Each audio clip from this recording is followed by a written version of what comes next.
Come back students. हमने जैसे कि क्लास 11th की चैप्टर बायोलॉजी की चैप्टर 5 को स्टार्ट करा था। तो चैप्टर 5 के morphology of the flowering plants में हमने लास्ट टॉपिक कवर कर लिया था अपना मॉडिफिकेशन ऑफ स्टेम। ठीक है, आज हम उसके आगे का पढ़ेंगे। तो स्टार्ट करते हैं। जिसने फर्स्ट पार्ट नहीं देखा है प्लीज जाकर देख लो, उसके बाद ही आप सेकंड पार्ट को समझ पाओगे। ठीक है, तो आज हम लोग सेकंड पार्ट में अपना पढ़ने वाले हैं अंडरग्राउंड स्टेम के बारे में। ठीक है, तो थोड़ा सा देख लेते हैं। ये आपका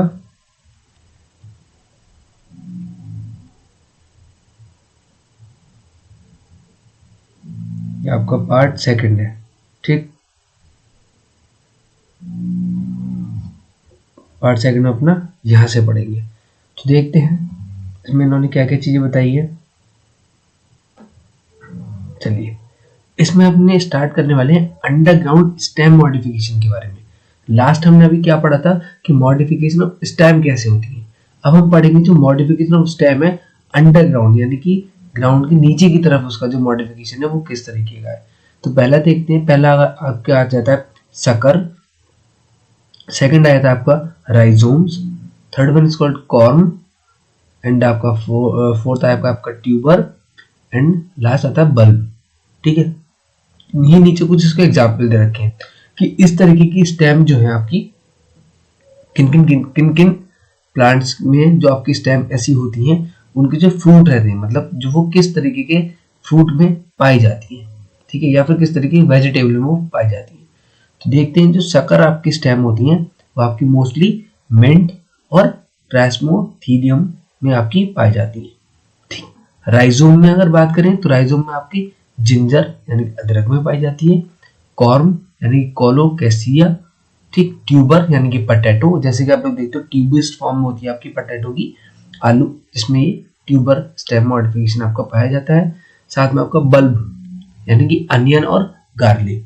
अब देखिए, ये आपने मोस्टली देखा भी होगा कि जो अनियन का जो शेप होता है आपका, किस तरीके का शेप होता है अनियन का। अनियन का कुछ आपका इस तरीके का शेप रहता है ना। तो ये आपका बल्ब शेप हो गया। साथ ही साथ आपने देखा होगा कि आपकी जो ये गार्लिक है, गार्लिक की भी आपकी ऑलमोस्ट शेप इसी तरीके से आती है। लहसुन, ठीक है, उसमें आपका ये इस तरीके की शेप आ जाती है। तो ये आपका गार्लिक आ गया। तो ये पूरा ओवरऑल एक बल्ब की जैसी लोकेशन को क्रिएट कर रहा है। तो ये इसलिए आपका बल्ब शेप कहलाता है। ठीक है, इसलिए आपका बल्ब शेप कहलाता है। तो अब आगे देखते हैं। अब हम बात करेंगे लीव्स की। ठीक है, पहले हमने रूट पढ़ी, फिर हमने स्टेम को कवर करा। अब हम इसके ऊपर वाले पार्ट में बढ़ते हैं, तो हम पढ़ेंगे लीव के बारे में। ठीक है, तो लीव क्या है? Leave is a green dissimilar exogenous lateral flattened outgrowth which is born on the node of the stem or its branch is specialized to perform photosynthesis। अब इसमें देखो क्या बोला गया है कि जो आपकी स्टेम वाला पार्ट है, यहाँ से आपकी लीफ जो है अराइज होती है, यहाँ से आपकी लीफ जो है बनना शुरू होती है। जैसे आपकी एक नोड बनेगी, नोड से आपकी ये पेट्यूल में फॉर्म होगी, पेट्यूल के बाद आपका एक लीफ फॉर्मेट बन जाएगा। तो ये जो ब्रांच वाला पार्ट है ये कहलाता है आपका लेमिना। जो आपका न्यू फॉर्मेशन ऑफ लीफ वाला पार्ट होता है जिसको बोलते हैं स्टिप्यूल। ठीक है, और जहां से आपकी लीफ अटैच रहती है स्टेम से, दैट इज कॉल्ड पेट्यूल। और एक्सिलरी बर्ड्स आपकी वो होती है नोड, जहां से आपकी दूसरी लीफ भी बनने के लिए तैयार रहती है। मतलब कि स्टेम और लीफ का पेट्यूल का जुड़ा हुआ पार्ट, वो जो किल्ला यानी कि जो नोड होती है जहां से वो आपकी बर्ड फॉर्म होती है लीफ में, वो आपकी कहलाती है एक्सिलरी बर्ड। एंड ये आपका जहां से ये आपका पेट्यूल स्टेम के साथ अटैच रहता है उसको बोलते हैं लीफ बेस। तो आई होप ये आपको एक डायग्राम क्लियर होगा। एक बार जूम करके दिखाता हूँ। ये पूरा आपको डायग्राम, यहाँ से जो आपके अटैच रहती है that is called leaf base, axillary bud that is stipule, new leaf formation, lamina, ये वाले जो पोर्शन है ये कहलाता है आपका लेमिना। ठीक है, चलिए अब देखिए आगे इन्होंने क्या बोला है। Leaf originate from shoot apical meristem and are arrange in acropetal order. ठीक है, उन्होंने क्या बोला कि लीफ जो आपकी ओरिजिनेट किससे होती है, शूट एपिकल मेरिस्टेम से, यानी कि इससे आपकी ओरिजिनेट होती है शूट एपिकल मेरिस्टेम से, ठीक है। और अरेंज किस में आती है, एक्वाटोरियल ऑर्डर, यानी कि जैसे इधर एक हो गई फिर इधर दूसरी हो जाएगी, या फिर एक उसके साथ काफी सारी बंच में, मतलब एक के बाद एक के बाद एक, तो वो एक ऑर्डर में फॉर्म होती चली जाती है, जैसे प्लांट का वेरिएशन होता है, ठीक। A typical leaf consist of 3 part. अब देखा जाए तो लीफ आपके कितने पार्ट से मिलकर बनी होती है, लीफ बेस, पेटियोल, लेमिना, ठीक है। तो ये 3 पार्ट आपके मेन आ गए। पहला लीफ का बेस जहां से वो अटैच है वो, दूसरा जिससे लीफ आपकी निकल रही है पेटियोल, और थर्ड आपका लेमिना, क्या उसका वेरिएशन है, ठीक। Leaf is attach with stem by leaf base, ठीक है। जैसे आपकी जो लीफ है वो किससे अटैच रहती है, लीफ बेस से, व्हिच में bear 2 small leaf like structure called stipules. ये छोटे छोटे जो लीफ लाइक स्ट्रक्चर है ना, ऐसा आपकी लीफ की शुरुआत, मतलब एक ऐसा मान ली न्यू लीफ की फॉर्मेशन वाला पार्ट होता है, वो वहां से आपका क्या हो गया, स्टिप्यूल्स, ठीक है। आगे देखते हैं। अब अगर बात करें मिडिल पॉइंट की, तो middle prominent veins is called mid veins. अब देखिए ये आपके, आप देख रहे हो ना, ये वाला पार्ट जो आपकी जो छोटी छोटी पतली पतली उसमें वेन्स दिखती है, यानी कि धारी बोल सकते हो, उनकी बात करेगी। ये जो मिडिल में आपकी आ रही है ये, इसकी बात करेगी, ठीक है। नेक्स्ट, तो इसमें आपकी मिड वेन की बात करिए। तो veins provide rigidity to the leaf blade and act as a channel for transport of water and minerals.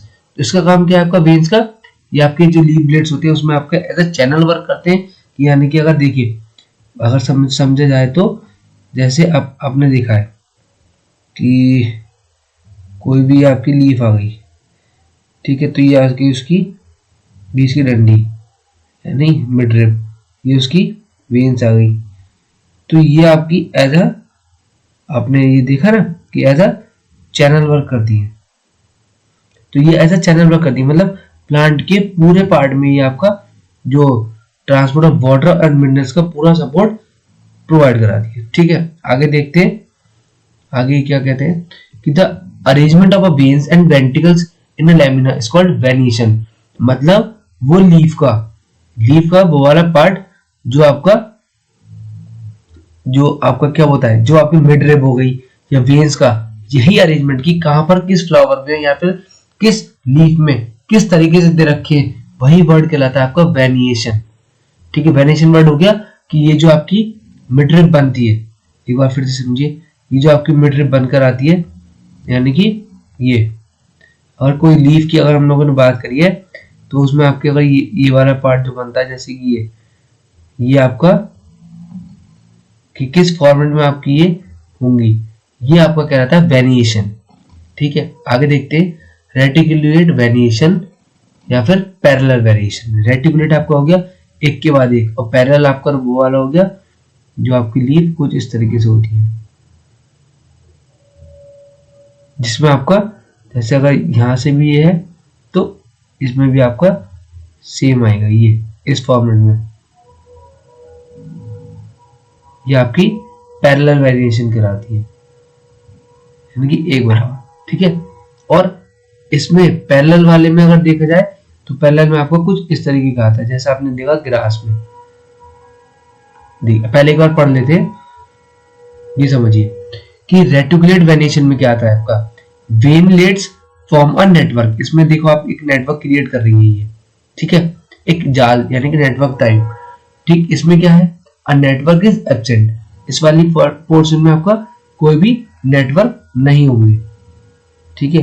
ये आपकी कुछ इस तरीके से रहती है, यानी कि पैरेलल में ये आपस में इतनी मिलती नहीं है, जो आपका डायग्राम में लग रहा है आपको मिल गई, लेकिन मिलती नहीं है, ठीक है। तो इसमें देखिए it is veins are irregularly distributed, मतलब कोई भी रेगुलर फॉर्म में नहीं, कोई किधर होगी, कोई कैसे होगी, कोई कैसे होगी आपकी, ठीक। इसमें क्या है, vein are parallel to one and another, मतलब कि जो आपकी ऐसे करके आएगी वो एक दूसरे के पैरेलल होंगी, ये इस तरीके से होती नहीं है, मतलब ऐसे डायग्रामेटिक व्यू आपको बताया कि इस तरीके के पैरेलल फॉर्म्स होती हैं इसकी वेन्स की, ठीक है। अगर बात करें किस किस में प्रेजेंट होती है, तो प्रेजेंट इन ऑल डाइकोटिलडोन्स, यानी तो like grains, pea, beans and mango et cetera, इन सब में ये पाई जाती हैं, ठीक। साथ ही अगर पैरेलल की बात करें तो पैरेलल आपके ग्रास, बनाना, राइस एक्सेट्रा। तो ग्रास आपने देखा होगा, ग्रास की जो पत्ती होती है लंबी लंबी होती है और उनमें जो वेरिएशन होता है, वेरिएशन उसका वेन्स का, वो ऐसे ही होता है पैरेलल। ठीक है, आगे देखते हैं। आगे क्या बात करी हमने, टाइप्स ऑफ लीफ की, कि आपकी लीव्स के कितने टाइप होते हैं। तो पहला आपका कंपाउंड लीफ आ गया, दूसरा आपका सिंपल लीफ आ गया।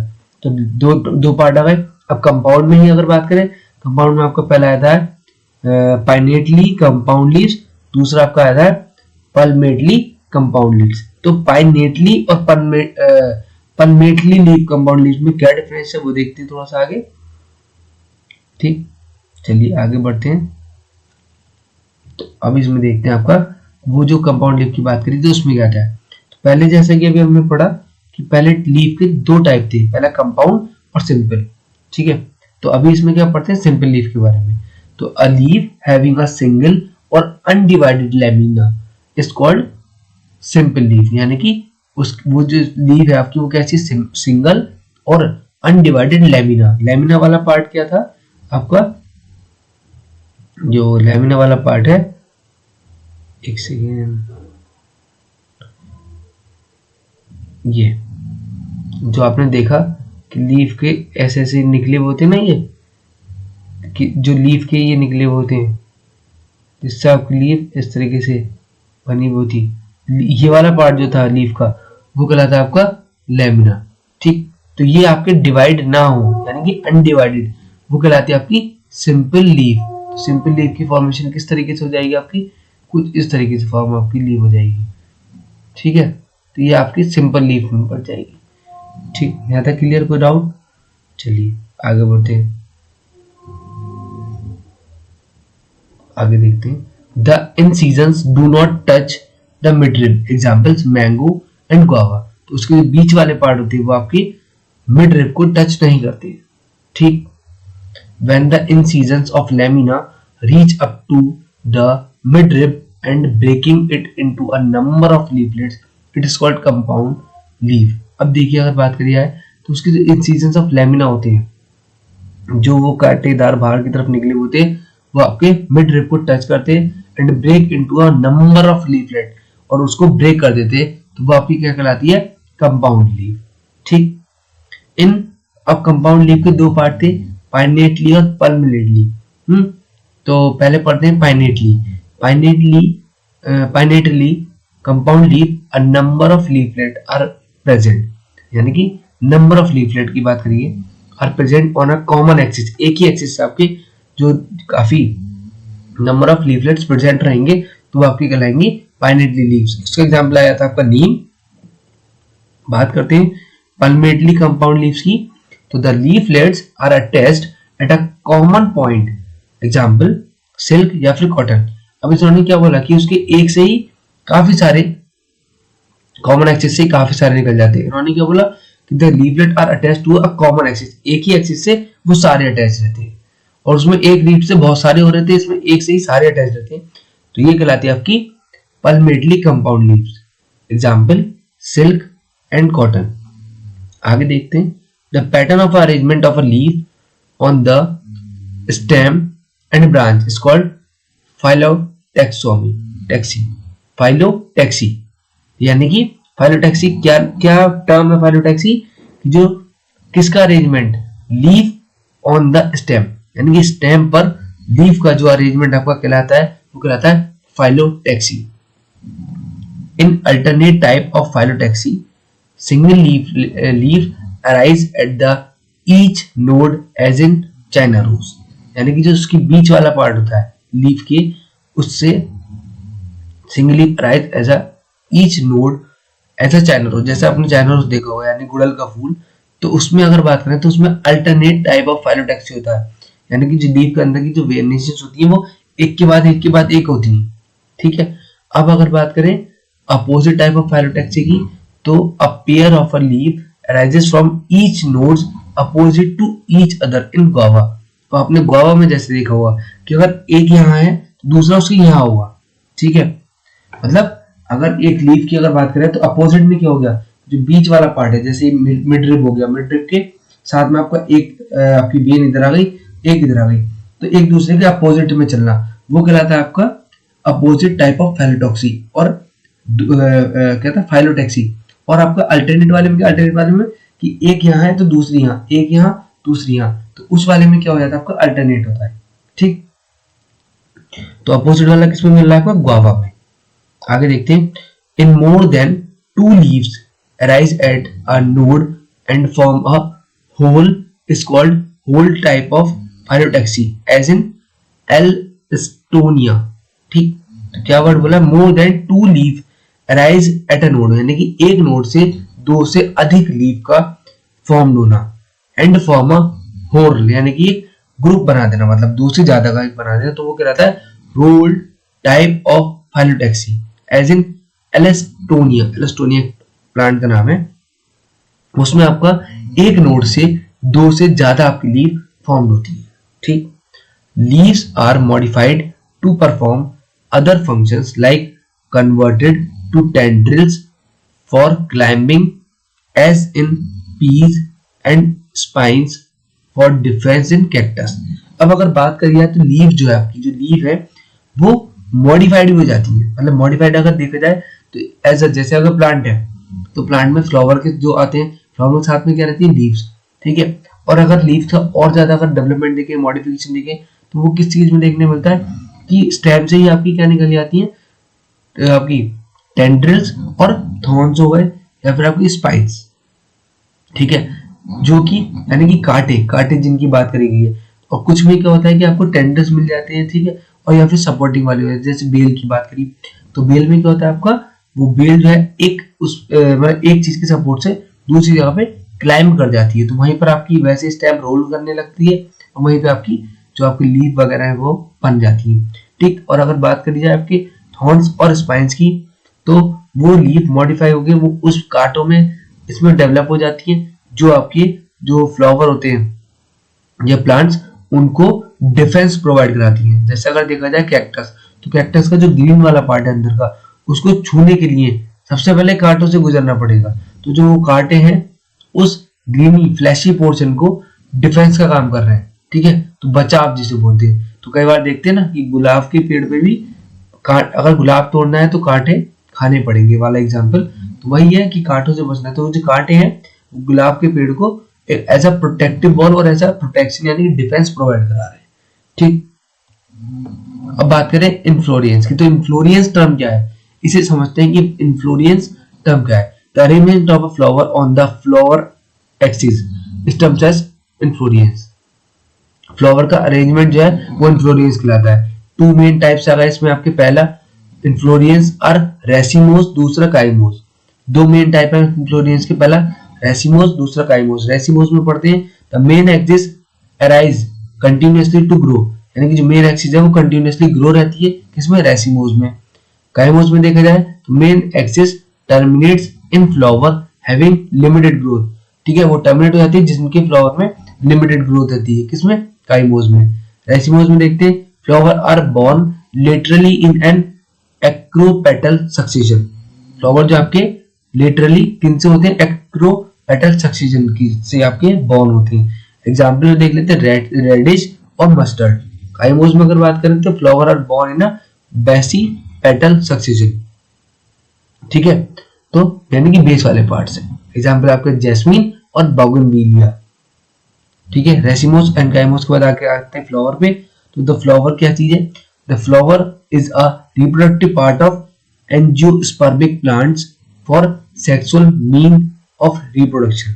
ठीक है, द फ्लावर क्या है, flower is the reproductive part of angiospermic plants, plants का वो एक रिप्रोडक्टिव पार्ट है जो कि सेक्सुअल मीन्स ऑफ रिप्रोडक्शन में वर्क करता है। A typical flower has 4 rolls arranged on a soilent end of the stack or pedicels called thalamus। अब अगर बात करिए, आपने कोई फ्लावर देखा तो फ्लावर की इस तरीके से अरेंजमेंट रहता है, चारों तरफ लीव रहती है, फिर ग्रीन कलर की नीचे पत्ती आ जाती है और बीच में एक फूला हुआ पोर्शन होता है जिसको बोलते हैं थैलेमस। ठीक है, they are calyx, corolla, androecium and gynoecium. जो उसके आसपास जो फ्लावर और पत्ती, जो उसकी पत्तियां होती है फ्लावर की, वो और जो हरे रंग की नीचे पत्तियां होती हैं उसके बीच में जो होता है उसे कहते हैं पेरिथेलेमस। और वो जो चारों तरफ से उसको कवर कर रखती है वो होती है 4 terms, calyx, corolla, androecium and gynoecium.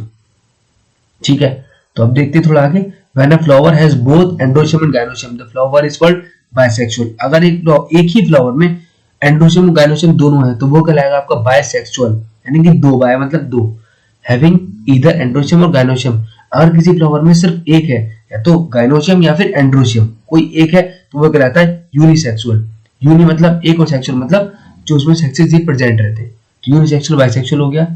When flower can be divided into two equal radial. अगर कोई फ्लावर दो इक्वल रेडियल में डिवाइड हो पा रहा है, यानी कि दो रेडियल हाफ में, any radial passing through the centre, कोई भी रेडियल या फिर सिमेट्री उसके सेंटर से पास हो पा रही है, तो उस तरीके के फ्लावर को कहते हैं एक्टिनोमॉर्फिक फ्लावर। ठीक है, एक्टिनोमॉर्फिक फ्लावर वो होते हैं जिनको दो पार्ट में डिवाइड करने पे एक जैसी सिमेट्री प्रोवाइड हो, यानी कि लेफ्ट बराबर राइट के इक्वल हो, तो वो होगा आपके एक्टिनोमॉर्फिक फ्लावर। एग्जांपल में देख लेते हैं मस्टर्ड, धतूरा और चिली। आगे देखते हैं, अगर आगे बात करिए आपके जाइगोमॉर्फिक, पहले हमने पढ़े एक्टिनोमॉर्फिक, अब हम पढ़ेंगे जाइगोमॉर्फिक। तो when a flower can divide into two similar part only in one vertical plane. अगर किसी फ्लावर को डिवाइड करने पर वो दो इक्वल पार्ट में डिवाइड तो हो रहा है लेकिन सिर्फ वर्टिकल प्लेन से, तो वो कहलाता है आपका जाइगोमॉर्फिक। ठीक है, एग्जांपल पी, गुलमोहर, सेसिया, cassia et cetera. When flower appendages are in multiple of 3, 4, 5, they are called trimerious, tetramerous, pentramerous। अगर किसी फ्लावर की तीन पत्ती होती है तो वो कहलाते हैं आपके ट्राइमेरियस, चार होती है तो टेट्रामेरियस, और पांच होती है तो पेंट्रामेरियस। जैसे आपकी केमिस्ट्री मैथ्स में आपने पढ़ा हुआ, तीन ट्राई वाला, ट्राइंगल वाला यानी कि ट्राई, चार वाला टेट्रा और पांच वाला penta respectively. Flower with bracts, अगर किसी फ्लावर में ब्रैक्ट्स होते हैं तो they are called bracteate, and without तो ई ब्रैक्टिएज। अगर किसी फ्लावर में ब्रैक्ट्स होते हैं तो वो कहलाते हैं ब्रैक्टिएज, और नहीं होती तो ई ब्रैक्टिएज। अब अगर बात करें आगे किसकी पोजीशन की, तो based on the position of ovary with respect to other floral part of thalamus, flowers are of following type. उन्होंने क्या बोला है कि जो ओवरी होती है यानी कि जो थैलेमस वाला पार्ट है फ्लावर में, उनकी पोजीशन के ऊपर अगर बात करी जाए तो फ्लावर किस किस तरीके के होते हैं। ठीक है, तो वो पहला होता है आपका हाइपोगाइनस, दूसरा पेरिगाइनस, तीसरे आ गए आपके एपिगाइनस। तो हाइपोगाइनस में क्या है, देखो ovary occupy the highest position, यानी कि ऊपर की तरफ, देखो इनके साथ ही ऑलमोस्ट ठीक ऊपर, इसमें देखो कि नीचे है, इसमें आपको ऑलमोस्ट ऊपर है लेकिन ये अपर वाले पार्ट में है। तो the ovary such case in called superior, तो इस तरीके की ओवरी को कहते हैं सुपीरियर। एग्जांपल आपके मस्टर्ड, ब्रिंजल और चाइना रोज। अगर बात करें पेरिगाइनस फ्लावर की, तो if the gynoecium is situated at the centre, ये जो आपका गाइनोशियम है वो सेंटर में हो, and other parts are on the rim of same height, और वो ऑलमोस्ट उसकी सेम हाइट पर हो, रिम एज अ वर्क कर रहे हो चारों तरफ से कवर अप का, तो इस तरीके की ओवरी को बोलते हैं हाफ इंफीरियर। इस तरह की ओवरी आपकी जो सबसे ऊपर है, हाई यानी कि हाईएस्ट पोजीशन को पीक करती है, वो कहलाती है सुपीरियर, और जो बीच में होती है और उसकी जो साइड में आपके जो अदर पार्ट्स हैं, other parts are are rim, अगर रिम की तरह एज अ वर्क कर रहे हैं तो इस तरीके की ओवरी को बोलते हैं हाफ इंफीरियर। ठीक, आगे देखते हैं एपिगाइनस। एपिगाइनस में क्या आता है, the margin of thalamus grow to completely cover the ovary, और ovary is said to be inferior, यानी कि यहाँ पर आपकी जो ओवरी है उसको ऑलमोस्ट पूरा कवर अप कर लेते हैं साइड से, जो उसके फ्लावर के पार्ट है वो, या फिर इस तरीके से पूरा कवर कर लेते हैं जो ओवरी वाले पार्ट को या थैलेमस वाले पार्ट को। यहाँ सिर्फ आपको पिस्टल बाहर रहता है, इस तरीके की ओवरी को कहते हैं इंफीरियर ओवरी। तो उम्मीद करता हूँ आपको ये तीनों चीजें समझ में आ गई। सो गाइज, इस वीडियो में सिर्फ इतना ही रखते हैं। आने वाली वीडियो में बात करेंगे हम लोग calyx, Corolla, type of aestivation के बारे में बात करेंगे कि क्या वेलवेट एस्टिवेशन रहता है, क्या ट्विस्टेड रहता है, ब्रैक्टिएट, कि फ्लावर किस तरीके से आपका आगे उसकी पोजीशन के ऊपर बात करेंगे। तो सिर्फ इस वाली वीडियो में इतना ही रखते हैं। आगे थर्ड पार्ट में जो आपका बचा हुआ rest of the part of the chapter है उसको भी कंप्लीट कर देंगे। ठीक है, तो आई जस्ट होप कि आपको आज वाले पॉइंट सारे क्लियर रहेंगे, और तो इसको अपने फ्रेंड्स के साथ ज़्यादा से ज़्यादा शेयर करना। Do like, comment and share with your friends. We will see in the next video with the same topic in part 3. Thank you. Don't forget to subscribe.